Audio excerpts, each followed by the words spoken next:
Hello everyone, TurtleLags here, bringing you another Reverse 1999 video. This is a very practical one that I dedicate to the free-to-play players out there. I want to try to help you guys out. So for this reason, I did a number of calculations, and I pretty much mapped out what I believe to be the optimal free-to-play summon paths that you may want to consider. To help you guys out even further, just because I can't crystal ball and foresee the amount of luck you have. I don't know if you'll win the character of your choice in 20 pulls. So for this reason, I'm going to go over various scenarios and of course have the hard numbers in front of you. That way, as you go through your summon journey, you can kind of refer back to this video and see how many summons you have left to spare.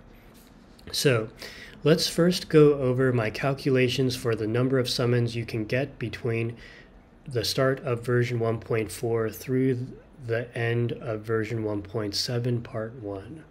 So beginning with the 37 banner, this is actually going to be the one time that we have a 4-week period for a single banner. I think the reason why Bluepock did this was because they're introducing raids, they're introducing chapter 5 of the main story. So for a free-to-play player, that is a lot of content to get through. And so for this reason, I think it makes a lot of sense that they added an extra week, which is good for free-to-plays as well, because it does allow for an extra week of farming your dailies, right? The 90 clear drops per day, along with whatever orange drops you get per week, that one extra week. So breaking down the numbers, my calculations, assuming that you add up the 90 clear drops per daily, the clear drops from your weeklies, the limbos, you clear both limbo resets for the 600 times 2 clear drops, along with acquiring the 10 unilogs from the pawn shop with the blue cassettes, along with a couple other minor details. Added together will be 32 summons. And the 21 is from the 10 summons worth of clear drops that you acquire from clearing chapter 5 of the main story that they will add, along with the 11 summons that you will get from doing all the version 1.4 event story, along with the 37 character story, the puzzles, the event shop, etc., etc. The 14 summons, 10 of that is from the 10 guaranteed unilogs from the 7-day login period of 37, along with 2 unilogs that you'll get as a free-to-play player from the Roaring Jukebox, along with 2 more unilogs for some miscellaneous things. Added together, it equates to about 67 summons, which is 3 summons shy of having a chance to guarantee a 6-star. It doesn't guarantee you'll win the 50-50 though, so it's entirely possible that you could spend 67 summons on 37 and lose. But if you lose the 37 50-50, it does almost guarantee you the 6 character, the really adorable chibi 6 Jesus character in the back, the broken support. So, and the reason I say this is because when you add the 67 summons with the 48 summons, it adds up to 115 summons, which is 25 summons shy of the 140 summons you need to hardcore lock in that 6, assuming that you enter version 1.4 with 25 summons. Maybe you skipped Shemaine or something like that. So basically, as a free-to-play player, if I'm going in with 0 drops, I would say that if 37 is your waifu, you have a shot to win the 50-50 for 37. And if you lose the 50-50 early on, hopefully it's early on, it will almost guarantee you a 6. Yes. And obviously the more summons you have going in to version 1.4, the more likely you are to guarantee 6 with worst possible luck. If you want to guarantee 6 at worst possible luck, you need to go into version 1.4 with at least 25 summons. Now, 37, the reason why you would skip her is because maybe you don't feel like a follow-up Eureka team is necessary for your account, and also 37 is not your waifu. But if 37 is your waifu, and she is certainly the case for me, then if I was to go back in time as a free-to-play player, then I probably would pray for a 37, and if I lose the 50-50, just go for 6. That would be what I would do. Okay, so moving on to version 1.5, I'm going to assume that you're going to go into this banner with 0 clear drops, because I'm pretty sure, just as was the case with Tooth Fairy, I think you're going to go try hard with picking up 6 or 37 or both. So Spathadia, I would presume, would go back to a 3-week cycle, as would Ezra. And we know that for version 1.5, we are not going to get another chapter to the main story, unlike version 1.4. So for this reason, instead of 67 summons, we are going to get 58.5 summons. And for Ezra, we're going to get about 45.5 summons. Added together, it comes out to 104 summons. Now, if I was a free-to-play and going in with 0 drops, then I think that there are 2 scenarios that are valid. One scenario would be to dump 20 to 25 summons.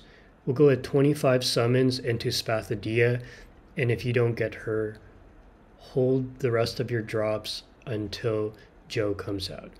And the reason is because by my calculation, you can afford to do 25 summons on Spathadia and still guarantee a Joe if you hit hard pity and lose, and hit hard pity again for Joe.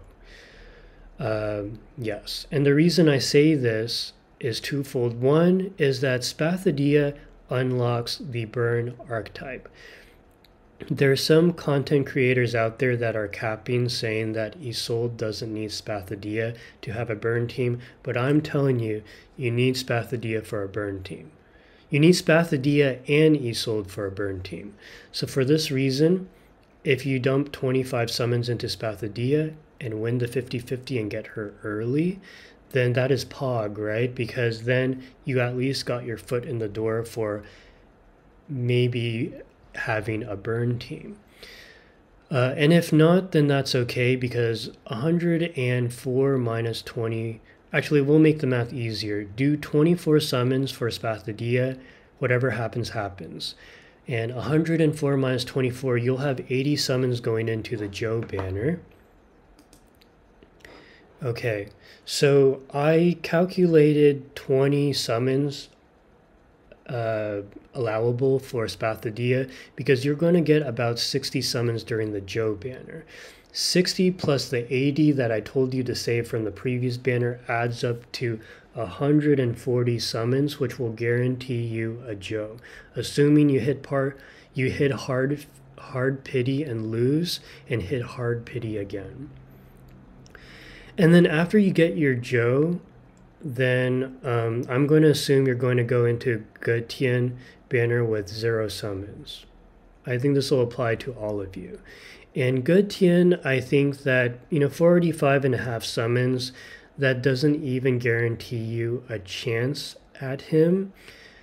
If Getian is your husbando, I think you can try your luck for him.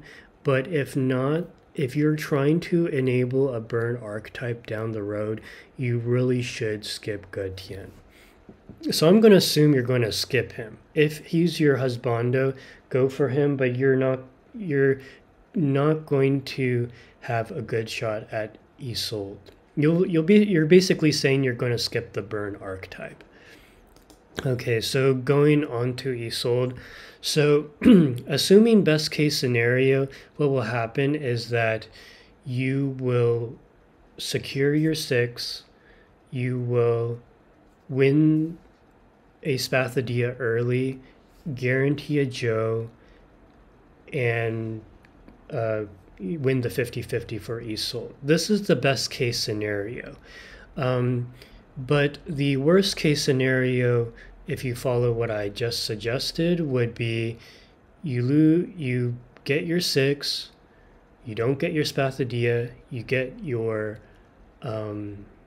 Joe, and you don't get Eold. So that's kind of the scenario right now, because if you add up all the summons between the start of version 1.4 through the end of part 1 of version 1.7, you're going to get about 394 summons.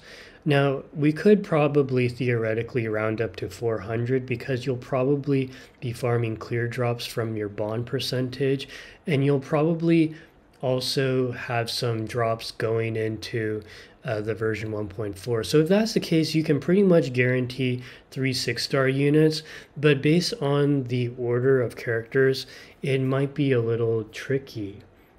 Depending on which waifu or husbando you're trying to pull, you might not be able to guarantee a character that you really should pull for, such as 6 or Joe. What I would advise for you is for you to maybe take a screenshot of this, or write down the numbers that I put on the screen, or maybe hold on to this video to refer back to every now and then, just to make sure that you're not giving up your guaranteed along the way.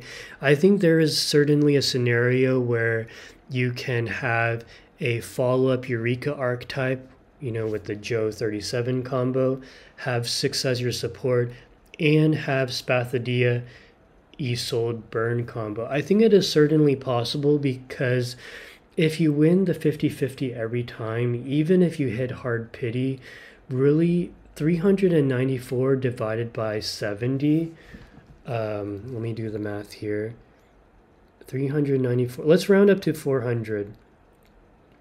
So 400 divided by 70, that is 5.7 summons. So actually, let's round up.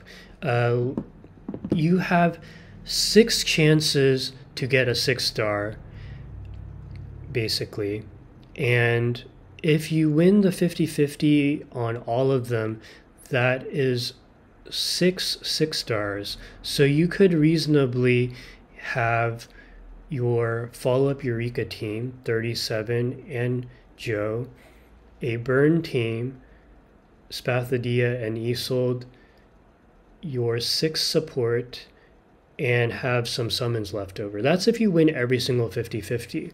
If you lose, say, like 2 50-50s, which I think is more realistic, then you can get 4 summons, or 4 of these 7 event characters that I talked about.